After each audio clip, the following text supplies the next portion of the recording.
입소스라고 하는 세계적인 마케팅 리서치 기업이 있습니다. 이 회사는 2만 명 이상의 리서치 전문가들이 사람과 사회, 또 시장과 브랜드, 기업들에 대해서 탐색하고 또 분석한 자료들을 제공하는 그런 유명한 기업입니다.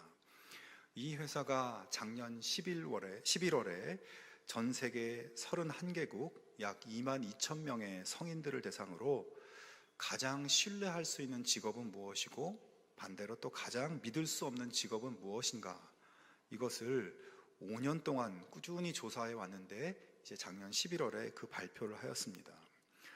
과연 세계인들은 어떤 사람이 가장 믿을 수 있는 사람이고 어떤 사람은 가장 믿을 수 없는 사람이라고 생각했을까요? 조사 결과 세계인이 가장 믿을 수 있는 사람으로 선택한 것은 바로 의사였습니다. 그 다음으로 과학자, 선생님, 군인 순이었습니다. 근데 여기서 의사가 가장 높은 신뢰도를 보이게 된 것은 사실은 2021년부터 그렇게 순위가 되었다고 하는데, 이것은 코로나로 인해서 의사들의 권위와 전문성이 어느 때보다 중요해졌기 때문에 사람들의 신뢰도가 높게 나온 것으로 그렇게 분석하고 있습니다. 반면 세계인들이 가장 믿을 수 없는 사람으로 꼽은 것은 누구일까요? 그것은 바로 정치인이었습니다. 그 다음은 정부의 장관, 그리고 광고회사 임원, 이런 사람들이었습니다. 여기서 정치인은 5년간 조사했는데 5년 동안 변함없이 신뢰도에서 최하위였다고 합니다. 자, 그러면 우리 한국 사람들은 어떤 답변을 했을까요? 세계인들과 달리 한국인들이 가장 신뢰하는 사람으로 선택한 것은 바로 과학자였습니다. 그리고 한국인들이 가장 믿을 수 없는 사람으로 선택한 것은 세계인들과 같이 정치인이었습니다. 그러니까 우리나라 사람들도 신뢰하는 직업이나 불신하는 직업 모두 대체로 세계인들과 비슷한 결과가 나왔어요. 자, 그러나 우리나라가 다른 나라들과 아주 현저하게 차이가 나는 부분이 하나 있었습니다. 그것은 우리나라 사람들이 불신하는 그런 직업군의 종류는 다른 나라 사람들과 같지만 그에 대한 불신도, 그 사람을 불신하는 정도는 세계 평균보다 훨씬 높게 나타났다는 겁니다. 즉, 다른 나라 사람들이 정치인에 대해서 한 60 정도 불신한다면 우리나라 사람들은 한 70 정도로 정치인들을 불신한다는 겁니다. 그래서 우리나라 사람들의 정치인에 대한 불신도는 세계적으로 가장 높은 수준에 있다고 하고요. 그리고 뿐만 아니라 일부 다른 직업들에 대해서도 신뢰도에 있어서 우리나라가 세계 기준 최하위권이었고, 사회 전반적으로도 이 불신도가 높은 것으로 나타났다고 합니다. 이 말은 결국 우리 사회가 다른 나라 사회보다 더 서로를 신뢰하지 못하는 그런 사회임을 이야기하는 겁니다. 왜 이렇게 되었을까? 이 입소스라고 하는 회사에서는 우리나라 사회가 주로 경제적인 목표를 달성하는 것에만 집중하면서 직업윤리라든가 진정성이나 공동의 가치나 이런 것들에 대해서는 고려하지 않는, 경제적인 가치를 너무나 중요하게 생각하고 다른 것들을 다 고려하지 않는 그런 사회적 분위기 때문인 것으로 분석하고 있습니다. 돈 때문에 서로를 믿지 못하는 것이죠. 자, 그런데 여러분, 그렇게 우리나라가 다른 나라에 비해 전반적으로 불신이 높게 나타나지만 거꾸로 우리나라 사람들이 글로벌 평균보다 높은 신뢰도를 보인 직업군이 있습니다. 여러분, 놀라지 마십시오. 그 1위는 바로 성직자였습니다. 다른 나라 사람들보다 우리나라 사람들이 성직자들을 더 많이 신뢰하고 더 깊이 신뢰하고 있다는 것이고, 한국 사회에서 그래도 성직자가 비교적 신뢰할 수 있고 긍정적인 축에 속한다는 것입니다. 저는 생각지 못한 이 조사 결과를 보면서 우리나라 사람들이 성직자들이나 신앙인들에 대해서 그래도 기대하는 마음이 있는 것이구나. 일부 사람들이 일탈적인 행동도 있지만 그래도 우리 사회에서 성직자나 신앙인들은 조금 우리와는 다르겠지, 그래도 다른 사람들보다는 낫겠지 하는 기대를 사람들이 여전히 갖고 있구나 하는 생각이 들었습니다.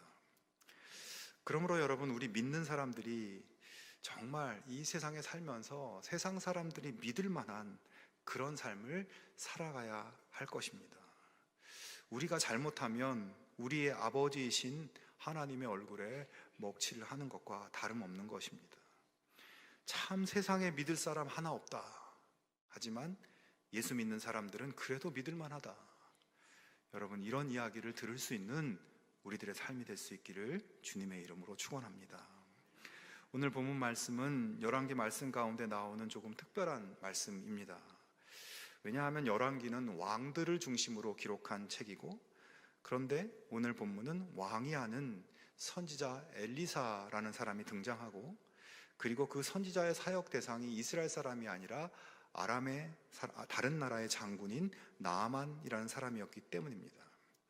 그리고 그렇게 특별한 인물이 등장하고 있을 뿐만 아니라 다른 사건들에 비해서 굉장히 구체적이고 상세하게 이야기의 분량도 한 장 전체를 할애해서 기록하고 있는 것입니다. 자, 그러나 사실 이렇게 좀 특별한 구석이 있지만 이 이야기의 줄거리는 조금 단순합니다. 나아만이라는 아람의 군대 장관이 있었는데 이 사람은 나병 환자였습니다. 당시에 나병은 불치의 병이기 때문에 전혀 병을 고칠 방도가 없었어요. 그런데 어느 날 나아만이 이스라엘의 선지자 엘리사를 찾아갔습니다. 엘리사는 자기를 찾아온 나아만에게 요단강에 가서 7번 씻으라고 처방을 내리고, 나아만은 엘리사의 말대로 해서 깨끗이 치유를 받았다는 그런 이야기죠. 여러분, 이렇게 이야기의 줄거리는 아주 간단하지만 당시 나아만이 걸린 병은 불치의 병이고 걸리면 죽는 병이었기 때문에 이 사람이 병을 고침받았다는 것은 사실 엄청난 기적이 벌어진 겁니다. 죽음에서 생명으로 옮겨지는 그런 기적이 일어난 거예요. 그 어떤 방법으로도 고칠 수 없어서 죽음을 기다리던 사람이 저 보잘것없는 가난한 이스라엘의 한 선지자에게 병 고침을 요청하고, 하나님께서는 이 이방인에게, 그것도 이스라엘을 괴롭히는 일에 최선봉에 서 있는 장군에게 치유의 기적, 새 생명의 은혜를 베풀어주는 놀라운 사건이 일어난 것이에요. 자, 그런데 여러분, 나아만이 죽음에서 생명으로 옮겨지는 이 기적적인 은혜의 역사 뒤에는 그 기적의 역사가 가능해지게 만든 결정적인 역할을 한 사람이 있습니다. 그 사람은 바로 나아만의 집에서 일하는 이름 없는 여종이었습니다. 그 이름 없는 여종이 자기 집 주인인 나아만 장군이 나병 환자임을 알고 이스라엘의 엘리사 선지자를 소개했고, 만약 이 여종이 엘리사 선지자를 소개하지 않았다면 이 기적은 처음부터 일어날 수가 없는 일이었던 것이에요. 자, 그러면 이 여종은 어떤 사람이었는가? 본문 2절에 소개를 해주는데, 전에 아람 사람이 떼를 지어 나가서 이스라엘 땅에서 어린 소녀 하나를 사로잡음에 그가 나아만의 아내에게 수종들더니라고 되어 있습니다. 즉 이 여종은 아람 사람이 아니라 이스라엘에서 잡혀온 소녀였습니다. 어떻게 하다가 이스라엘에서 아람까지 잡혀오게 되었는가? 본문에 아람 사람이 떼를 지어 나가서 이스라엘 땅에서 소녀를 잡아왔다고 말씀하고 있어요. 여러분, 이 말씀의 의미는 아람과 이스라엘 사이에 어떤 큰 전쟁이 벌어졌을 때 일어난 일이 아니라, 어느 날 갑자기 이 아람의 군대가 마치 강도 때처럼 소녀가 살고 있던 평화로운 마을에, 이 마을을 습격해서 집들을 불태우고 재물을 약탈하고 사람을 죽이고 사람들을 또 노예로 끌고 가는 그런 비참한 상황 속에서 소녀가 잡혀온 것이고, 나아만 장군의 아내의 몸종으로 노예살이를 하고 있었다는 것입니다. 자, 여러분, 이렇게 억울한 또 비참한 노예가 된 소녀에게 나아만 장군은, 그녀에게는 어떤 사람입니까? 그녀가 그 집에서 일하고 있기는 하지만 나아만은 정말 자기 인생을 망가뜨린 철천지 원수인 것입니다. 하지만 여러분, 이 소녀는 지금 원수의 나라의 두목인 나아만 장군의 치유를 돕고 있습니다. 자기 인생을 짓밟은 원수가 아프든지 말든지, 병에 걸려 죽든지 말든지, 아니 죽게 되었으면 야 그거 참 잘 됐구나, 이렇게 악하게 굴더니 하나님 벌을 받았구나, 뭐 이럴 것 같은데 소녀는 그렇지 않은 것입니다. 3절의 소녀의 목소리를 들어보십시오. 우리 주인이 사마리아에 계신 선지자 앞에 계셨으면 좋겠나이다. 그가 그 나병을 고치리이다. 여러분, 이 제안의 내용도 내용이지만 소녀의 말의 이 분위기, 이 느낌이 어떻습니까? 우리 주인이 이스라엘의 선지자 엘리사 앞에 계셨으면 얼마나 좋을까. 그렇게 할 수만 있다면 우리 주인이 분명히 나올 수 있을 텐데, 주인이 병든 것을 안타까워하고 그의 병이 낫기를 진심으로 바라고 원하는 소녀의 마음이 느껴지는 그런 말이죠. 사랑하는 여러분, 나아만 장군이 불치의 병을 고침받은 것도 기적이지만 어쩌면 소녀가 도저히 용서할 수 없는 원수를 향해서 안타까워하는 마음을 품은 것이 오늘 본문에 드러나는 기적인 것입니다. 소녀가 이 마음을 품지 않았다면 나아만에게는 아무 일도 일어나지 않았을 것입니다. 자, 그런데 여러분, 이 소녀에게 그런 마음은 어디서 온 것인가요? 세상에서 가장 괴로운 인생을 살고 있는 소녀에게 그런 아름다운 마음이 어디서 온 것인가? 여러분, 여기서 우리가 놓치지 말아야 할 중요한 부분은 이 소녀가 정말 이 세상에서 가장 낮고 비참하고 차라리 죽는 게 더 나을 것 같은 그런 처지에서 살고 있었지만, 그런 상황 속에서도 여전히 하나님께 대한 믿음을 버리지 않고 굳건한 믿음을 유지하고 있다는 것입니다. 사실 노예로 끌려온 소녀의 마음에는 하나님 살아 계신 건가요? 하나님, 어떻게 저같이 어린아이가 이런 일을 당하는데 하나님은 그냥 가만히 보고만 계십니까? 하나님 정말 살아 계신 거예요? 저는 이제 하나님을 신뢰할 수가 없어요. 이렇게 원망할 법한 상황에 소녀가 있는 것입니다. 하지만 그녀는 자신의 고통스러운 상황을 비관하지 않았고 하나님께 대한 신뢰가 흔들리지 않았습니다. 그런 고통의 상황에서 눈을 들어서 여전히 함께 하시는 하나님을 바라보고 믿고 의지하며 용기 있게 자기 삶을 살아내고 있었던 것입니다. 나는 하나님의 딸이다. 하나님이 나와 함께 계신다.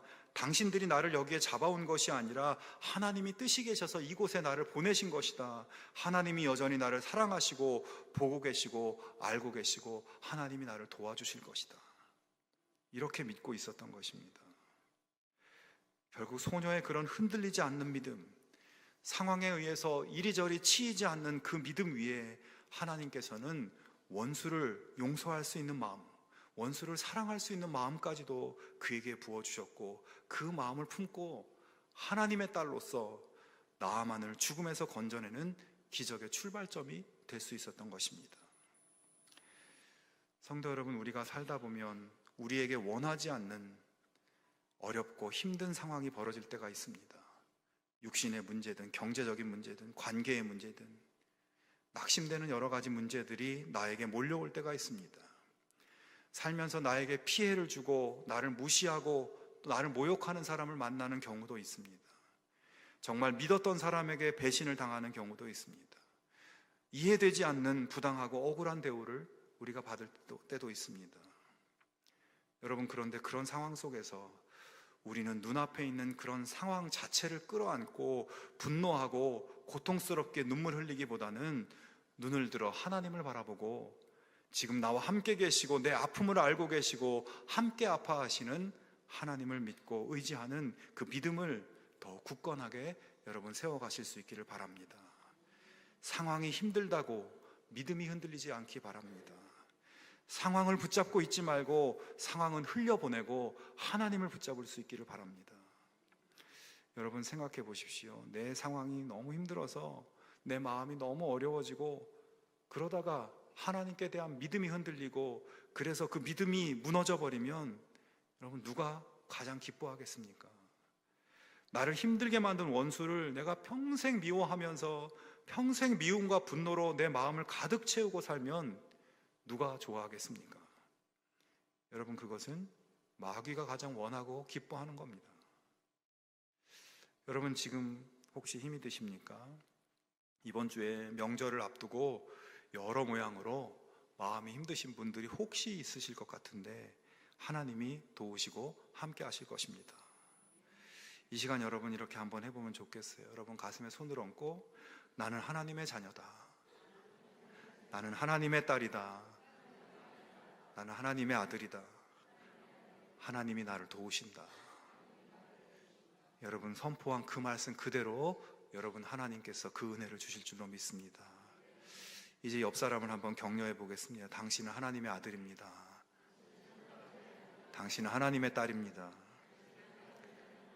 하나님이 도우실 것입니다. 하나님의 기적이 당신을 통해 일어날 것입니다. 네, 너무 잘하셨습니다. 여러분 말한 그대로 일어날 것입니다. 여러분의 그런 복된 믿음 위에 하나님께서 기적을 일으키는 사랑의 마음, 용서의 마음, 그런 마음까지도 여러분에게 주시기를 축원합니다. 여러분이 삶의 자리에서 하는 한마디가 사람을 살리는 말, 사람을 구원하는 기적의 말이 되기를 주님의 이름으로 축원합니다. 자, 그런데 여기서 한 가지 더 생각해 볼 것이 있습니다. 본문의 이 이름 없는 소녀의 말이 나아만을 구원하는 기적의 말이 되는 데 있어서 또 한 가지 결정적인 부분이 있습니다. 3절을 다시 한번 보겠습니다. 그의 여주인에게 이르되 우리 주인이 사마리아에 계신 선지자 앞에 계셨으면 좋겠나이다. 그가 그 나병을 고치리이다 하는지라. 자, 그리고 이어지는 4절을 보면 나아만이 들어가서 그의 주인께 아뢰어 이르되 이스라엘 땅에서 온 소녀의 말이 이러이러하더이다 하니. 자, 여러분이 3절과 4절에 표현해주고 있는 이 장면을 보시면 본문의 소녀는 자기가 수종드는 나아만의 부인에게 우리 나아만 장군이 이스라엘 선지자 엘리사를 만나면 좋겠습니다. 그러면 병이 나을 수 있을 것입니다. 라고 자기가 수종드는 나아만의 부인에게 그렇게 이야기를 했죠. 그런데 4절에 보면 곧바로 누가 등장합니까? 나아만이 아람 왕에게 찾아가서 이스라엘에 다녀올 수 있도록 해달라고 청원을 하고 있습니다. 여러분, 이야기의 흐름상 3절과 4절 사이에 많은 일이 일어났을 겁니다. 소녀가 자기 여주인에게 나아만 장군의 병을 고칠 수 있는 이스라엘 선지자에 대해서 이야기를 했습니다. 그 이야기를 들은 나아만의 부인은 자기 남편에게, 소녀에게 들은 이야기를 전했겠죠. 그 다음에 어떻게 되었을까요? 나아만과 그의 부인은 소녀의 이야기를 가지고 서로 대화를 나눴을 겁니다. 여보, 이스라엘에서 온 내 몸종 아시죠? 그 애가 이런 말을 하는데 당신 어떻게 생각하세요? 아니, 무슨 말도 안 되는 소리요. 이스라엘은 우리나라보다 작고 힘없는 나라인데 그런 나라의 선지자한테 가면 병이 낫는다니 그게 무슨 말도 안 되는 소리요. 우리가 이 병을 고쳐보려고 우리나라에 정말 용한 의사에 잘 듣는다는 약에, 그것도 안 돼서 제일 용하다는 무당의 점쟁이에 우리가 안 해본 게 없지 않소. 그런데 이스라엘 선지자에게 가면 고칠 수 있다고? 게다가 이스라엘은 적국인데 그 아이 말대로 갔다가 그 적국에서 무슨 일이라도 당하면 어떻게 한단 말이오? 그렇죠. 근데 여보, 그런데 내가 저 아이를 데리고 있은 지 벌써 얼마나 오래됐습니까? 저 아이가 참 어리지만 너무 진실하고 거짓말 한 번 한 적 없고 허튼 말 하는 아이가 아니에요. 다른 사람이라면 몰라도 저 아이의 말은 믿을 수 있어요. 그래? 당신 말을 듣고 보니 그런 것 같기도 하네. 나도 당신이 그 아이를 이뻐하길래 지켜보았는데 참 괜찮은 아이인 것 같아. 그럼 당신 말대로 한번 해볼까? 여러분, 이런 대화가 그들 사이에 오가지 않았을까요? 3절과 4절 사이에 이런 이야기가 있었을 겁니다. 이런 대화 끝에 결국 나아만은 왕에게 요청을 하고 왕의 허락을 받아서 이스라엘로 가서 죽음의 질병이 치유되는 기적을 경험하게 됩니다. 여러분, 나아만은 아람의 최고 군 사령관입니다. 그런 위치에 있는 사람이 이스라엘에서 잡혀온 어린 소녀 노예의 말을 듣는다는 것은 사실 일어나기 굉장히 힘든 일입니다. 설사 소녀의 말을 받아들였다고 하더라도 왕에게 가서 우리 집 하인이, 우리 집의 이스라엘 여종이 이런 이야기를 하는데 임금님, 제가 이스라엘 좀 다녀와야 되겠습니다. 좀 허락해 주십시오. 이렇게 이야기하기도 굉장히 부담되는 상황이었습니다. 왜냐하면 당시 고대 시대에는 왕의 측근들에 의해서 반역 사건이 자주 일어나고 있었고, 그래서 왕들은 이 장군이나 신하들을 굉장히 견제하고 출입을 엄격하게 통제하고 있었기 때문입니다. 나아만이 이스라엘에 좀 다녀오겠다라고 하는 청원은 왕에게 의심을 받을 수도 있는 위험한 이야기였던 것입니다. 그러나 여러분, 나아만이 그 믿을 수 없는 소녀의 이야기를 왜 믿게 되었습니까? 왕에게 나가서 하기 어려운 이 부담스러운 이야기를 어떻게 할 수 있게 되었습니까? 단 하나의 이유입니다. 소녀의 평소의 삶과 그녀의 언어와 태도가 너무나 신뢰할 만했기 때문입니다. 소녀의 말이라면 믿을 만했기 때문입니다. 그렇지 않았다면 나아만은 절대 움직이지 않았을 겁니다. 이 소녀가 이 주인 부부에게 절대적인 신뢰를 얻고 있었기 때문에 거기서부터 기적이 가능해진 것입니다. 여러분, 이 어린 소녀가 오늘 우리에게 무엇을 이야기해 주고 있습니까? 우리 믿는 사람들이 평소의 삶이 세상에서 사람들에게 신뢰를 받는 삶이어야 한다는 것을 이 소녀가 가르쳐 주고 있는 것입니다. 우리의 말과 태도가 진실해야 되고 거짓이 없어야 됩니다. 위선이 없어야 됩니다. 여러분, 우리의 말과 태도가 친절해야 되고 겸손해야 하고 마음이 넓어야 합니다. 우리가 무슨 말을 해도 야, 저 사람 말은 진실이야, 저 사람은 확실해, 틀림없어, 이런 소리를 우리가 들을 수 있어야 합니다. 여러분, 예수님을 믿는 사람은 예수님의 복음을 전해야 합니다.